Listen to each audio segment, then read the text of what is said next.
Israeli वज़ीर-ए-आज़म Netanyahu से अमरीकी सदर की मुलाकात। मशरिक़ वस्ता में अमन के लिए नया प्लान तैयार। बरतानिया के साबिक वज़ीर-ए-आज़म टोनी ब्लेयर भी अमन मुआहदे का हिस्सा होंगे। ट्रंप ने व्हाइट हाउस के दरवाजे पर आकर नेतन्याहू का इस्तकबाल किया। कहा, आज तारीख़ी दिन, गजा अमन मुआहदे के बिल्कुल करीब पहुंच चुके हैं। इसराइली वज़ीर-ए-आज़म ने मेरा अमन मुआहदा तस्लीम कर लिया। उम्मीद है हमास 72 घंटों में यरगमालियों को रिहा करेगा, ना किया तो इसराइल अपना काम पूरा करेगा।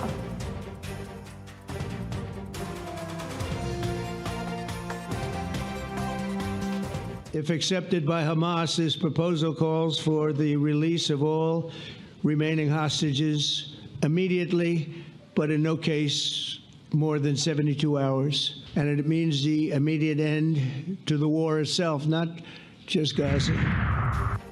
गाजा के लिए जो मंसूबा बना, इसमें पाकिस्तानी फील्ड मार्शल और वज़ीर-ए-आज़म ने मुकम्मल हिमायत की। ट्रंप ने कहा, ईरान से मुतालिक भी इसराइली वज़ीर-ए-आज़म से बात हुई। The Prime Minister and the Field Marshal of Pakistan, they were with us right from the beginning. Incredible. In fact, they just put out a statement that they fully believe in this pact. It just came out just as I was walking on. They said, sir, you have a big notice from the Prime Minister of Pakistan and from the Field Marshal that they back this 100%.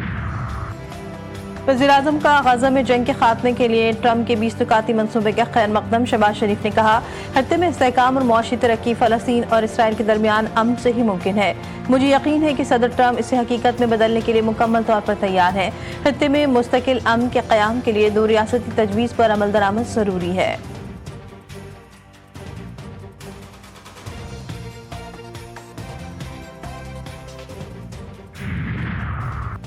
Israeli वज़ीर-ए-आज़म ने दोहा हमले पर कतरी वज़ीर-ए-आज़म से मुआफ़ी मांग ली। Netanyahu का white house से कतरी वज़ीर-ए-आज़म मोहम्मद बिन अब्दुर्रहमान को टेलीफोन। दोहा हमले पर इज़हार माज़रत।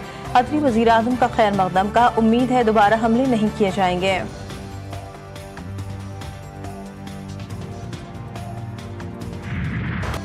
यूनी फौज के गजा में आज भी शदीद तरीन हमले। अल-शिफा और हलील अस्पताल पर बमबारी से शदीद नुकसान।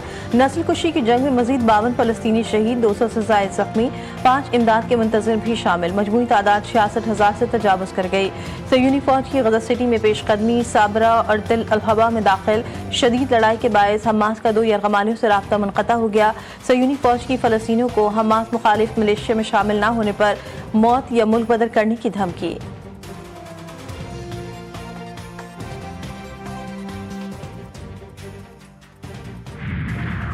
बरतानिया में कानूनी तारकीन वतन के लिए मुस्तकिल रहायश के कवायद मजीद सख्त करने का फैसला। वज़ीर दाखिला शबाना महमूद ने नए कवानीन तैयार कर लिए। मुस्तकिल रहायश के लिए मुद्दत 5 से बढ़ाकर 10 साल कर दी जाएगी। आला मयार की अंग्रेजी सीखनी होगी। किसी जुर्म में मुलविस न होने का सबूत देना होगा। कम्युनिटी में रज़ाकाराना खिदमात का रिकॉर्ड भी लाजमी करार।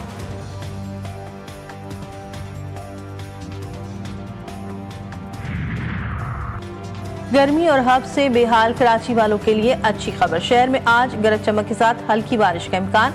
आज भी समंदरी हवाएं बंद रहने की तवक्को। सिंध के मुख्तलिफ अजला में आंधी और बारिश की पेशगोई।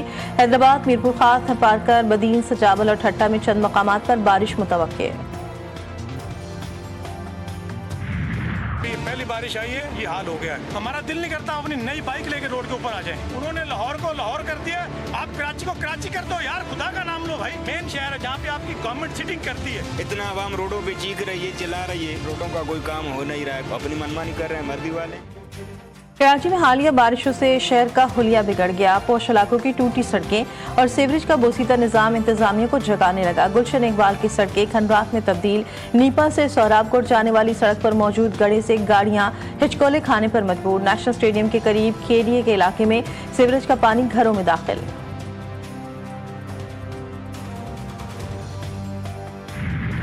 सेनेट और नेशनल असेंबली के मेंबरान कल अडियाला के बाहर असेंबली लगाएंगे और अपोजिशन भरपूर किरदार अदा करेगी, पार्लियामेंट के अंदर भी और पार्लियामेंट से बाहर भी।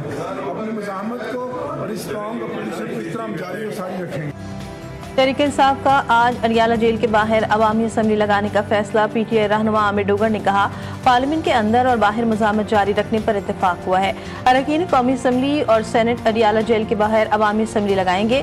सलमान अकरम राजा ने कहा, किसी ने इजलास रोकने की कोशिश की या तशद्दुद किया तो वो नताइज का खुद जिम्मेदार होगा।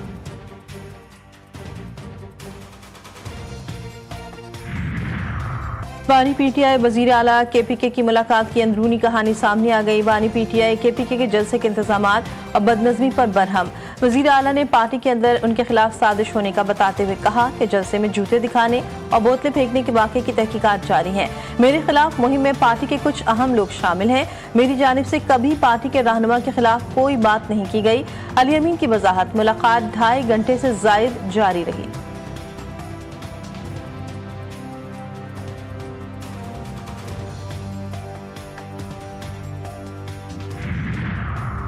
तोशाखाना 2 केस की समाअत 1 अक्टूबर तक मुलतवी। बानी पीटीआई बुशरा बीबी को कमरा अदालत में पेश किया गया। बानी के वकील की नैब के तफ्तीशी अफसर मोहसिन हारून पर जरह जारी। वकील सफाई 1 अक्टूबर को नैब के तफ्तीशी अफसर पर मजीद जरह करेंगे। कमरा अदालत में बिजली की सप्लाई मुअत्तल होने के बाद समाअत मुलतवी कर दी गई।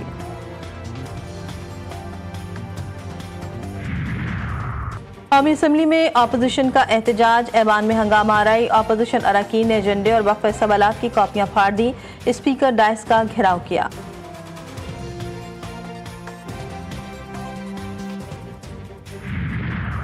कराची के इलाके कयूमाबाद में मकान से खातून और मर्द की लाशें मिली हैं। पुलिस के मुताबिक शौहर ने बीवी को कत्ल करके खुदकुशी कर ली। लाशें अस्पताल मुंतकिल, वाक़े की तहकीकात जारी।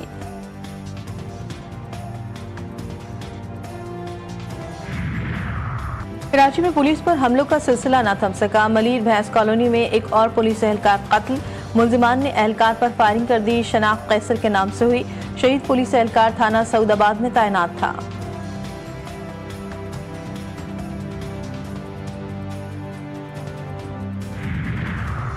जस्टिस तारिक महमूद को काम से रोकने का फैसला मुअत्तल। सुप्रीम कोर्ट ने फरीकैन और अटॉर्नी जनरल को नोटिस जारी कर दिए। अदालती हुक्मनामे में कहा गया कि इस्लामाबाद हाई कोर्ट फैसले के खिलाफ अपील में मामला आईनी और कानूनी तशरीह का है। जस्टिस अमीनुद्दीन खान की सरबराही में 5 रुकनी आईनी बेंच ने समाअत की। आईसीसी विमेंस वर्ल्ड कप का आज से आगाज। पाकिस्तानी विमेंस टीम अपना पहला मैच 2 अक्टूबर को बांग्लादेश के खिलाफ कोलंबो में खेलेगी। आज इफ्तिताही मैच भारत और श्रीलंका के दरमियान गुवाहाटी में खेला जाएगा। इंग्लैंड के ऑलराउंडर क्रिस वोक्स का इंटरनेशनल क्रिकेट से रिटायरमेंट का ऐलान। क्रिस वोक्स ने 62 टेस्ट, 121 वनडे और 33 T20 इंटरनेशनल में इंग्लैंड की नुमाइंदगी की।